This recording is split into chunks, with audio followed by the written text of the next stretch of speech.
few ghost stories in our town. If you ask anyone, I bet they have a few stories to tell. But how many of these people have experienced them firsthand? Everyone always says it's from a friend of a friend. The question is, if you go looking for ghosts, will you find them? I've spent the last few weeks visiting sites of it with interesting stories. This is what I found. We first visit Occurrence.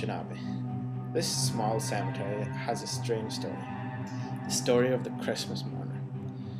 Over the past few years, on Christmas Day, people have seen a small woman crying over every grave in the graveyard. If you approach this woman, she disappears.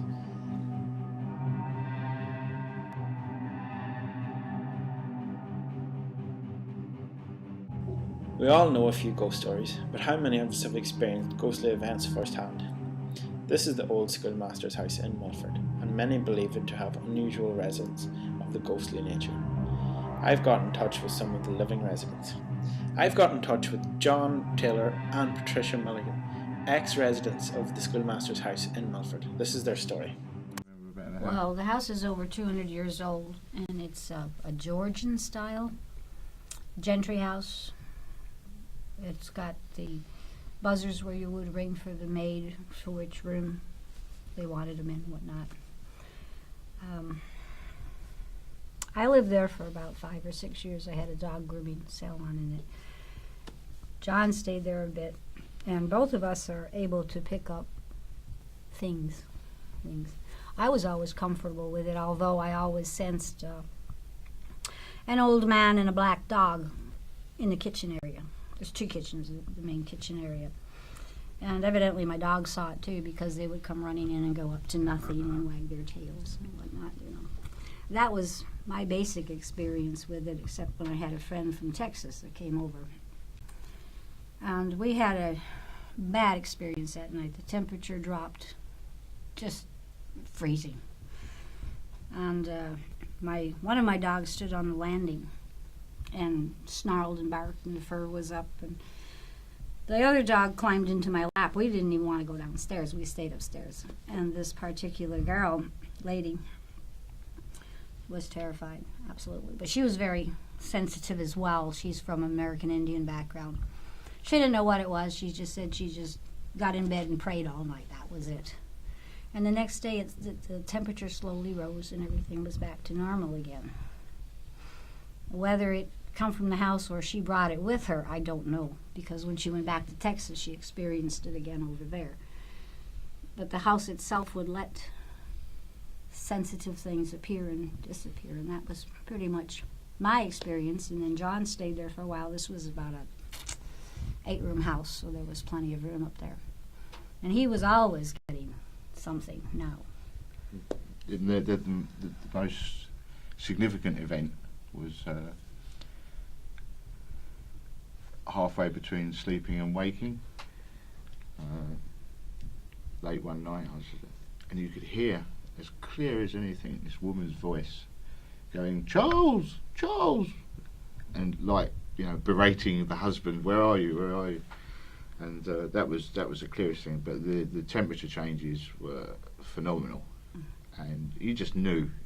Anybody who goes in and out. I mean, I've had friends. I had a friend who came over from the UK, and I took her out there, and she just would not go in the house. Oh, no one would go in the house. No, it was only me, only us two were crazy enough to stay here? there. Well, and they'd stand outside, they'd stay in the car, they would not go in. My brother wouldn't go in unless I was in there. Yeah. And I thought it was fine. I mean, afterwards, when we started to look into the history of the place, and we started to find out a little bit more about the people who once lived there. You probably remember more than that. Yeah, it was after his incident. I had some clients that came up with their dogs, and they were quite interested in the house, and they were a bit of historians, and they told me that the man that lived there, his name was Charles, and we didn't know that. And this is, I mean, we did find this out. I mean, that sounds corny, but it is actually true. I mean, I've had previous ESP type experiences throughout my life, so this was nothing unusual for me anyway. He was of English gentry, he and his wife, and they were related to a rather notorious landlord in the area. This is Lord Leitrim. Lord Leitrim was a notorious landlord from the 1800s. He collected rent around Donegal and Leitrim. He loved getting his money. But unfortunately, or fortunately for some, his enemies got him and killed him on the route to Donegal while collecting his rent. The landlord was collecting rent that day, and this was his brother. Charles was his brother. Charles would collect rent in the local area. The landlord would come in and get it. He never quite made it to Milford that day. He was killed. After this landlord was killed for some odd reason, and no one can even figure it out, the church, the Presbyterian Church, acquired ownership of it. They can't even tell you how they got it. And from that point, the schoolmaster of the school down on the bottom of the road, it's a boys' school, young lads' school, 18-something, 31 I think, I'm not sure. But the schoolmaster lived in that big mansion. By this time it was kind of crumbling. He lived up there and the grounds were beautiful, and he was the schoolmaster of English gentry as well.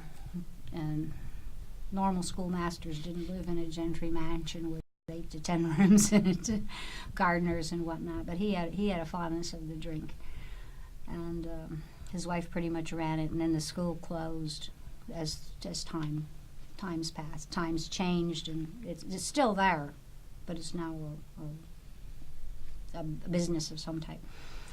He was the last one that I know of, and then it was subletted by the church, and it came into the hands of a local veterinarian. And he kept his students there. His students lived there, various nationalities. There was Swedish and Finnish and German, and they lived there. And then finally only one couple lived there, veterinarians both. And then they moved out and I moved in. And the story went from there. But it's always been very animal orientated. The animals, the only time I've ever seen an upset animal was when my red dog didn't like the chill that we were getting. And at this point in time, it's beyond repair and boarded up. Yeah. But as you go up that lane, you still get a very, very feeling. But there was another thing that used to happen up there. I could not phone out. The house would get angry with me for some reason, and I could not ring out for John or for my friend Kitty. It would not ring. Anybody else I could call. So I'd have to walk down the bottom of the damn hill to call them. And one day I got angry at it, and I yelled at it, and I said, I'm going to make phone calls here, and that's all there is to it. And stop. Killydonald Friary has a very interesting story. Back in the times when the Vikings were around, monasteries and friaries were the target because the monks had all the best gold and valuables. When the Vikings got to Killydonald, they took everything. They even tried to take the giant bell from the friary. They took the bell onto their boat and took off to sea, but halfway out to sea, the bell was too heavy for the boat. It soon sank the boat. The bell is said to ring on occasion till this day, but if you are unfortunate to hear the bell, that means your days are numbered.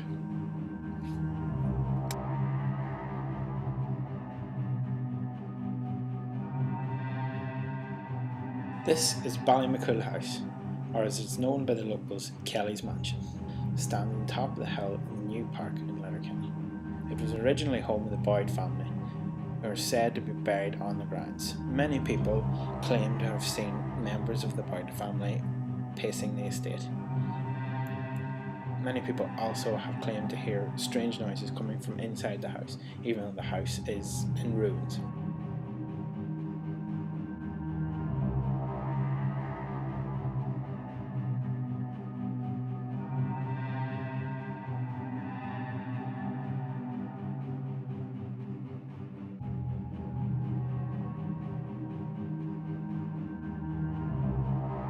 Raquel House, like Ballymacool House, is an old plantation. In recent years, it has been known as an army barracks, but it closed in 2008. There is a story of a ghost named the Blue Lady who lurks the halls of the building, and there has been reported sightings. A soldier insists that on his return one night, he seen a figure going into the bathroom, but when he opened the door, there was no one there. There has also been rumours of the Blue Lady pacing over and back past the windows and has been seen from the outside of the building. Unfortunately, over my research I haven't come across a ghost in itself, but What I have found is some very interesting local stories, and there are many, many more out there that I haven't researched. There are definitely people out there who are 100% convinced that these ghosts are real. The question is, what do you believe?